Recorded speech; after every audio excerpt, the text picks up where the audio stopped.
You know what they say, when life gives you bad visibility, make sea cucumber burgers. Actually, I don't think anybody says that, but that's what I do on this dive. I cook up some sea cucumber I caught on a previous dive. The visibility when we went out was pretty crappy, so I got experimental, threw these guys in a meat grinder, and cooked up some burgers, and they turned out awesome. So stick around and find out the recipe and watch the process. It was pretty fun, and I learned a lot. A lot of work though, but totally worth it. If you like the video, give it a like, comment, and subscribe. You know the deal. It really helps my channel out. Thanks, everybody. How's it going, everybody? Back here for a dive. I guess that's where I'm back.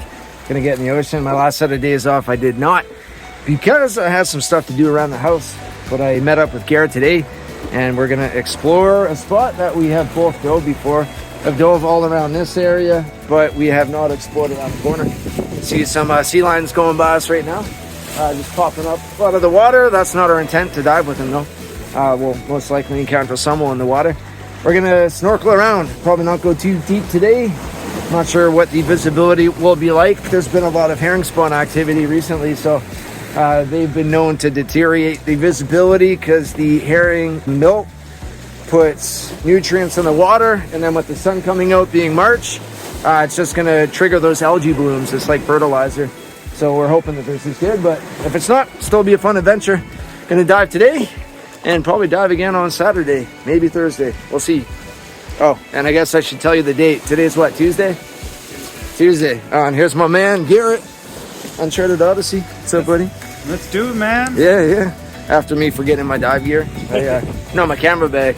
Made it here and then realized I forgot my camera bag. And can't dive without a camera. Also for this dive, I got some new gloves and booties. These are Oceaner. If you don't know Oceaner, they're made in Burnaby, British Columbia. So right now, more than ever, it's important to support local. And they're very high quality gloves. They got a Kevlar palm, which is gonna make them more durable. That's my one complaint about dive socks and booties, is the lack of durability. So again, Oceaner diving sports, very well priced too. These are 5mm, and will keep my hands warm today. I also have some new dive socks made by Oceaner. These were specifically put together for diving sports. Ashraf, the owner, worked with Oceaner while creating these. They get the liner on the inside, so they're kind of like open sole, but very durable. They're apparently super warm.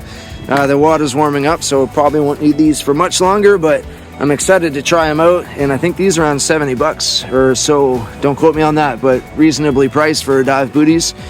And check them out at Diving Sports. Thanks again, Ashraf. There's a bit of a few of those gloves. Oceaner, got Kevlar, zipper shut, and they got these open cell cuffs. Makes them easy to get on and ensures water won't enter. I'm pumped to try these out, and they should last forever. I still haven't determined if doing a video intro is worthwhile. I kind of give away the content, but as you can tell, the visibility, as expected, was really crappy.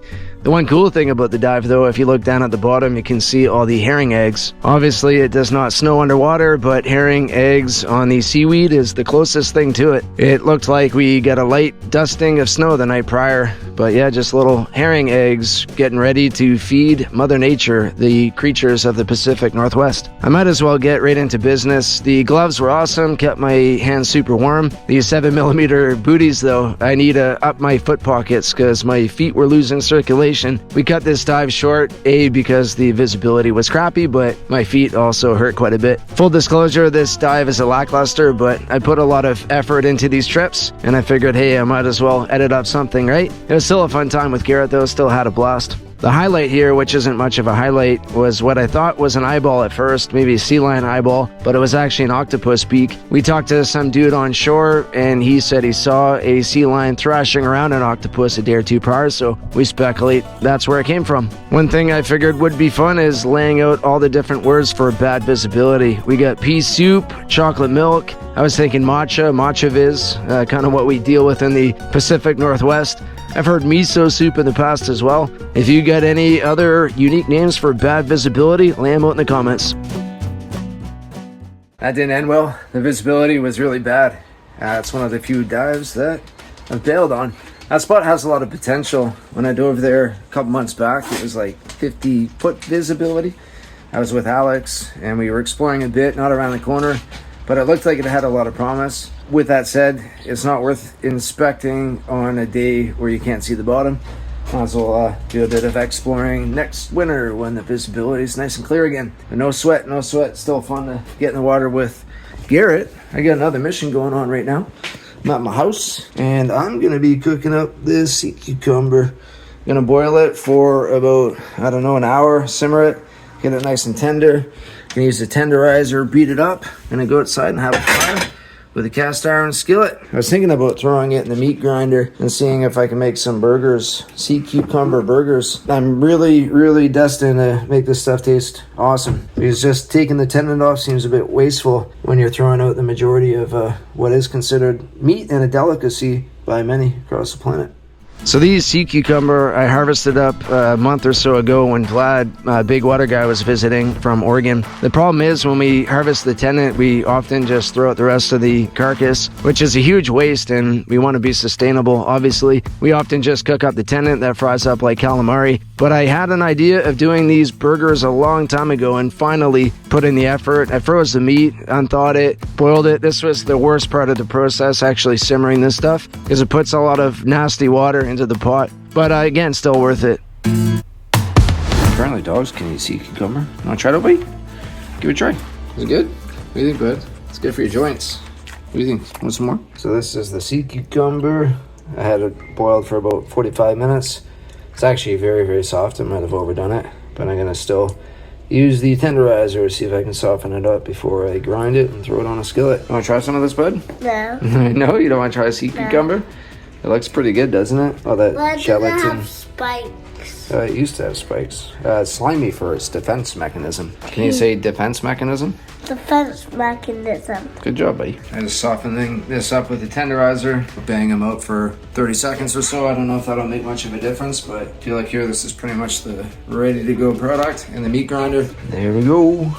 All tenderized, hopefully. Fingers crossed. Do you know what we're gonna do, guys? Yeah, we're gonna put that in there and then we're gonna make it. Yeah, we're gonna meat grind. You guys wanna help? Yeah. You got some snot on your face. All right, let's do this. Chuck a bunch in there. See if I can make a burger or two. Yeah, look at that now. This might be a first ever. All right, fix this up a little bit. Wasn't doing it right. The grinder was in the wrong direction. Yeah, you can try it too, buddy. And I put a bigger wheel on there too, so now this is looking like hamburger meat. And I'm gonna put some egg in there. So that looks so good. Does it? I don't know if it looks that good, but you wanna try it, bud? Let's see it. Spin. Oh, look at all that meat coming up, bud. Look at all that meat coming up. Hamburger meat. Keep her going, buddy. Keep her going. Go on, say. Kids are doing all the hard work. We're gonna have a fire tonight. You guys wanna have a fire? Yeah. All right, go for it. Fire? What did you just say, fire? Yeah, we're gonna do a fire. Can we go to the fire? Yeah, we're gonna have a fire in the front yard. This is going to be a straightforward recipe. Got some eggs, got some salt, just a tablespoon of salt, put 2 eggs in there, and some black pepper. From there, we're going to add a bunch of breadcrumbs to make sure everything stays in a nice uniform ball, and then add the ground up sea cucumber. I'm not much of a cook. I found this recipe off a website. It was one of the first ones that came up through Google. I will toot my own horn here though. This turned out awesome. This is ground beef. I'm going to be making pastas and maybe lasagnas too. Can't wait. And here is the product. Looks like a pretty solid patty. I'm not sure how much this recipe will make with the materials that I've used, but I'm going to throw that on the skillet. And I'm pretty confident I'm going to have myself a decent burger tonight. I know people make octopus burgers. And this is kind of what gave me the inspiration to try this. Beaver Craft hatchet, still holding it down. And have this little fire, get this going. Make sure if you are looking for a hatchet, I know I mentioned this in quite a few of my videos, but I'm really stoked on their products. Check out the link in the description. I get a small commission too, helps my channel. Much appreciated. Let's get these cooking up nicely. Not gonna be the healthiest. I really hope this works out. This has been a lot of work. I've been at this for a few hours. I could probably streamline the process and maybe do this in stages, but I think moment of truth. I've been planning on doing this for years. Let's go on a little bit more nice and hot. Let's see what happens. Fingers crossed. Do 2 at a time. 2 at a time.